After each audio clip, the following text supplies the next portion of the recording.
सोचिए जरा, क्या हो अगर हमें जो कुछ भी आज शिक्षा के बारे में सिखाया जा रहा है वो अपनी बुनियाद में ही अधूरा हो।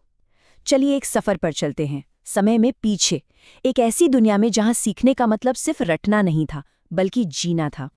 एक ऐसी जगह जहां कोई फिक्स्ड क्लासरूम नहीं थे, न ही काबिलियत को ABC ग्रेड में तोला जाता था। और मजे की बात ये कि एक दूसरे से आगे निकलने की कोई रेस ही नहीं थी। तो फिर सवाल ये है कि बिना इन सब के आखिर वो कौन सी प्रणाली थी जिसने इतिहास के कुछ महानतम विचारकों, योद्धाओं और नेताओं को तैयार किया। चलिए इसी गुत्थी को सुलझाते हैं। हम बात कर रहे हैं भारत के प्राचीन गुरुकुल सिस्टम की। एक ऐसा मॉडल जिसका मकसद सिर्फ ये सिखाना नहीं था कि कमाना कैसे है, बल्कि ये सिखाना था कि जीना कैसे है। इस सिस्टम की ना पूरी फिलॉसफी ही अलग थी।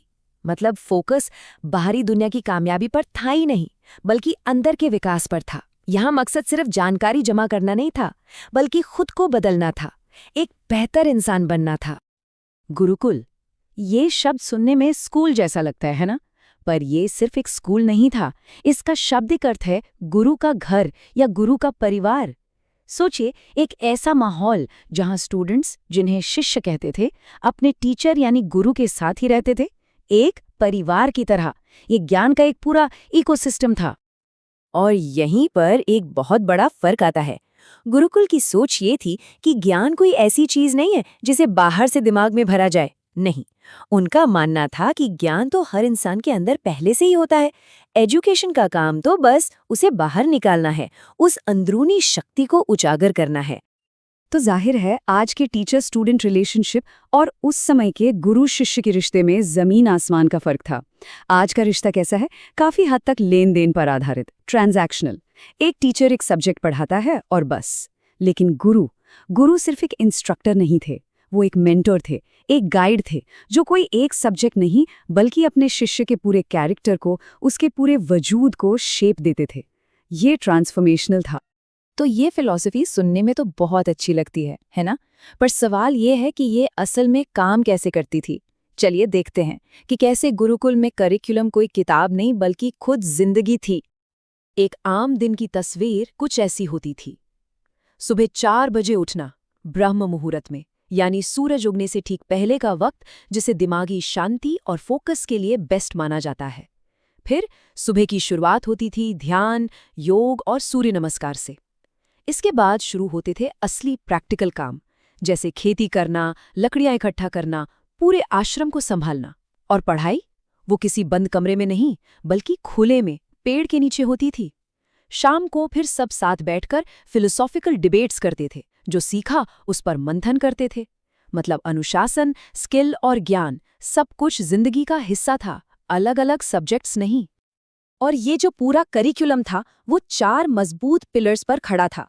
पहला, पराविद्या यानी सुप्रीम नॉलेज, जिसमें मैं कौन हूं जैसे गहरे सवालों के जवाब ढूंढे जाते थे। दूसरा, अपराविद्या मतलब प्रैक्टिकल नॉलेज, जैसे मैथ्स, एस्ट्रोनॉमी, आयुर्वेद।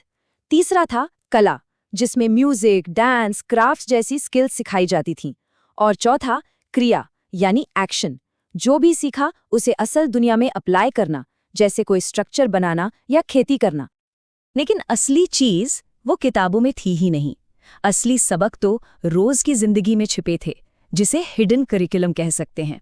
सच बोलना यानी सत्य, किसी को मन, वचन, कर्म से चोट न पहुंचाना यानी अहिंसा, गुरु और समाज की सेवा करना ताकि विनम्रता आए, ब्रह्मचर्य यानी सेल्फ कंट्रोल, और अपरिग्रह यानी भौतिक चीजों में खुशी न ढूंढना।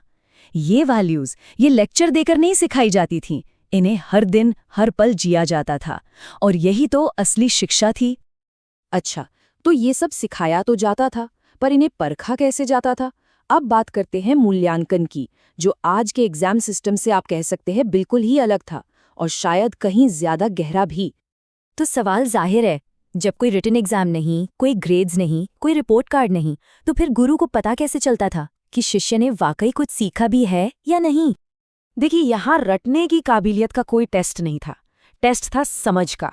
छात्रों को शास्त्रार्थ में उतरना पड़ता था, मतलब बड़े बड़े विद्वानों के साथ खुली बहस करनी होती थी। उन्हें अपने स्किल्स को प्रैक्टिकली करके दिखाना होता था। पर सबसे बड़ा टेस्ट तो कुछ और ही था। गुरु लगातार हर दिन हर पल अपने शिष्य के कैरेक्टर को, उसकी ईमानदारी को परखते थे। असली परीक्षा नॉलेज की नहीं बल्कि विजडम की थी, विवेक की थी। और जब पढ़ाई पूरी हो जाती थी तो कोई फाइनल एग्जाम नहीं होता था, बल्कि होती थी गुरु दक्षिणा। ये गुरु को दिया जाने वाला एक तोहफा था, लेकिन ये कोई फीस नहीं थी। ये अक्सर शिष्य के ज्ञान से ज्यादा उसके चरित्र, उसकी हिम्मत और उसकी विनम्रता का इम्तिहान होती थी। ये इस बात का सबूत था कि हाँ, अब ये शिष्य दुनिया का सामना करने के लिए पूरी तरह से तैयार है। तो इस पूरी प्राचीन प्रणाली का आज के मॉडर्न जमाने में क्या काम? हमने क्या खो दिया है जिसे वापस पाया जा सकता है, और हम इससे क्या सीख सकते हैं? हाँ, एक बात साफ करना बहुत जरूरी है, ये सिस्टम परफेक्ट नहीं था। हमें एक बैलेंस्ड नजरिया रखना चाहिए। ये अपने समय के समाज से बंधा हुआ था, और उस समय समाज में जातिगत भेदभाव था, लैंगिक असमानता थी, और दुख की बात यह है कि गुरुकुल भी इन बुराइयों से हमेशा अछूता नहीं रह पाया।